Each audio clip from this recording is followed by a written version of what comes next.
Welcome to Healthcare and Data Analytics, Communicating Data Analysis Results. The objectives for this unit are to select the best data communication mode given the analysis goals and results, interpret data analysis results, present solutions for a variety of technical data communication challenges, and prepare a simple data visualization as well as design and develop a complex data visualization. When you are talking about communicating your data results for value-based purchasing or population health management or care coordination, there are some basics of communication. The first one is to delineate the problem or delineate the question. What exactly is it that you are trying to communicate? Define your audience. Choose the right mode based on your problem and your audience. Make sure you use the right words. Visuals almost always help because many of us are very visual. Then finally, have an elevator speech. So let's look at each of these in turn. When you delineate the problem or decide what question, it's really about what you are trying to do with this communication. What is the purpose for the communication? Is there a particular time frame involved with this communication? Do you need to do it today, tomorrow, next month, next year? How long does the communication need to last? Today, tomorrow, next month, next year? Does the number of people you are trying to reach matter? You really need to be very clear about your purpose for communicating and what you intend to do with it. That's an important part of delineating the problem. Once you have done that, if you have done that well, hopefully it can help you define your audience. Are you going to be communicating to colleagues or coworkers, staff or supervisors? Are you going to be communicating to the subject matter experts?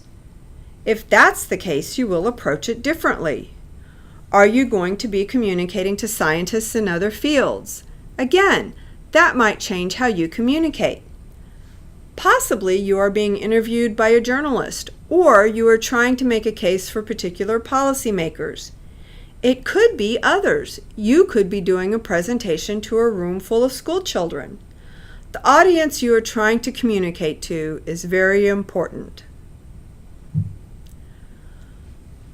But what you are trying to communicate, as well as who you are communicating to, will help you determine what the right mode of communication is. That means, what are the communication channels you are going to use? Now, it could be that you will use all of these in different ways, but you really need to brainstorm what are the possible different communication channels. Some of this is going to depend on your problem and your audience, but it may also depend on the resources available for your communication effort. So, are you going to maybe send out an email blast? Are you going to publish a website or a blog? There are people who feel they reach a larger audience with a blog than if they utilized, say, a peer-reviewed manuscript.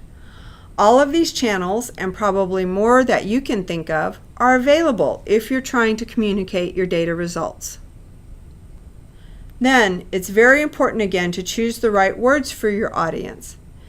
If it's subject matter experts, or children or adults who may not be familiar with your field, you would communicate differently and may use different words with each one of those audiences. You need to be very careful of acronyms. We may be very familiar now with the Office of the National Coordinator, ONC, Electronic Health Record, EHR, or Meaningful Use, MU. However, your audience may not be. So be careful of your acronyms. Also be careful of your jargon. And by this I mean if you are talking about very specific types of things, almost using a code the way we talk about it. So just be careful of that. Typically, to have a very clear message, especially if it's to non-scientific people, you will want to use short words and short sentences. You may have a vast array of educational levels in an audience, so you want to be sure to use words that everyone can understand. And then finally, be careful of the number of words that you are using, especially if you are creating a data display or if you are trying to communicate results and you are also going to include a data display, where maybe the visual is more important and too many words would distract. And typically people don't read too many words if you have got a really good visual. Let's talk a little bit about data visualization. Edward Tufte is well known in the field of visualizations and actually has a book on the visual display of quantitative information. And here we see some of his main points about creating the ideal graph. He contends you need to show the data, and you really want them to be thinking about what is reflected in that data rather than the other points of your visual display. Sometimes I have seen very, very colorful displays where the vivid colors take away from the data that's in the display, and I'm paying more attention to the colors than I am to what the display is actually trying to tell me. Don't distort what the data have to say so that it's misleading. You can present many numbers in a small space with an ideal graph. It can help to make large data sets coherent, and we are going to be looking at a couple of examples in the following slides. It can encourage the eye to compare different pieces of data. Again, we are going to see some examples of that. Sometimes it can also reveal the data at several levels of detail. Hopefully serve a clear purpose, and if you have done the data visualization well, all of your statistical and verbal descriptions of the data set can be explored with that data visualization. Data visualization is often very necessary when we are talking about communicating our results. So let's look at some of the more common types of data visualizations. We will start with bar charts. Typically, bar charts are used to show comparisons between groups. You may have groups of people, you may have groups of hospitals, groups of providers, groups of physicians, and bar charts can show comparisons between the groups. It can be vertical, also known as column charts, as you see here, or you can put this chart on the side and it can become horizontal. It can be a histogram, which we will look at in the next slide. It can also be a Pareto chart, which is when you have the results starting from the most going down to the least. So bar charts are pretty flexible, and there are a lot of different types of bar charts. The example that we see here is from false data, but it's a histogram where race equals white for a given data set. We are looking at the frequency of the different ages, and in this data you can see the very young was the most frequent. These are the things that a histogram can tell you if it's done correctly. The stacked bar graph that we see here is also false data, and you can see we are looking at student grade distribution.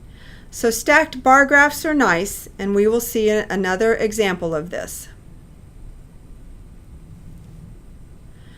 So between year 1, year 2, and year 3, you can see your A's were steadily increasing. And then, all of a sudden, in year 4, you had an immediate and really telling decrease. And you don't know why, and your C's really increased. So, stacked bar graphs are nice if you can categorize your data, and each one can equal a 100%. So this is 100% of the students. Line charts are typically used for large amounts of data occurring over time. The most common way we see line charts used in healthcare is for any sort of results over time. So, for example, lab results over time, such as an HbA1c over time or blood pressure readings over time, lend themselves very well, very easily to a line chart. Pie charts or shape charts, because they don't always have to be in a pie shape, display the data as a proportion of the whole. Well, what does that mean? It means that you have 100% of something and you are going to split it into different categories. So for example, this pie chart here could represent percentage of patients with a particular insurance or payer. So it's the proportion of a whole. A pie chart does not have any axis like you find with the bar charts or line chart. It can be any shape, And as you see here on this pie chart, you can explore parts of your pie chart, or you can break it apart for emphasis. Polar or radar charts, such as the one you see here, use multiple series or categories of data. Larger values are further away from the center, and so, if used correctly, this can be a very novel and interesting way to display the data. Scatter plots or scatter charts show your data values presented as a series of points on a chart. You are looking at one here. It can show you the distribution of the data. It can show you any clusters of data. It can be used for displaying and comparing large amounts of numerical data. And this particular scatter plot here, the results were reported as a sensitivity or recall scatter plot for computer-assisted coding that was tested between 1970 to 2010.